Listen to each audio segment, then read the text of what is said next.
রমাদানে আমরা যা শিখলাম, যেটা করলাম, এটার ইম্প্যাক্ট যেন রমাদানের পরেও আমাদের মধ্যে থাকে। আমাদের অনেকের এটা হয় যে রমাদানে আবেগে অনেক আলোচনা শুনে, ক্ষমার মাস এটা জেনে এত আবাদত, রমাদান নাই আবাদত নাই, এরকম হয়ে যায়। এটা যেন না হয়, বরং এটার একটা পরশ যেন আমাদের হোল দ্য ইয়ার লং থাকে। আরব শায়েখরা বলেন যে কুন রব্বানি লা তাকুন রমাদানি, রব্বানি হও, রমাদানি হও না। মানে রমাদান আসছে, তুমি রমাদান কেন্দ্রিক আবাদত নিয়ে অনেক উচ্ছ্বাস, কিন্তু রমাদান শেষ, আবাদত শেষ, এমনটা যেন না হয়। রমাদানের পরেও সে মেহেরবান আল্লাহ তাআলা কিন্তু আমাদের জন্য আছেন। তিনি প্রতি রাতে শেষ রাতে নেমে আসেন, এসে ডাকতে থাকেন, কার ক্ষমা লাগবে ক্ষমা চাও, ক্ষমা করব। কে বিপদে পড়েছ বলো, আমি উদ্ধার করব।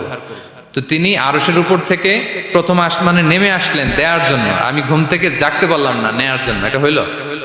প্রাইম মিনিস্টার আনোয়ার ইব্রাহিম আমাকে একটা অ্যাওয়ার্ড দিবে, লেটস সে হোটেল ইন্টারকন্টিনেন্টাল, উনি এসে বসে আছে, বাট আমি যেতে পারিনি। এটা হয় না। আল্লাহ তাআলা প্রতি রাতে শেষ রাতে এসে বলেন কার কি লাগবে দাও। তিনি নেমে আসেন বা বিশেষ মনোনিবেশ করেন প্রথম আসমানে এসে, কিন্তু আমরা যে নিব সেই সময়টুকু আমাদের হয় না। আমরা এতটা গাফেল যেন না হই, আমরা যেন একটু পুশ করি। বড় কিছু পেতে হলে নিজেকে পুশ করতে হয়, এক্সট্রা একটা ড্রাইভ দিতে হয়।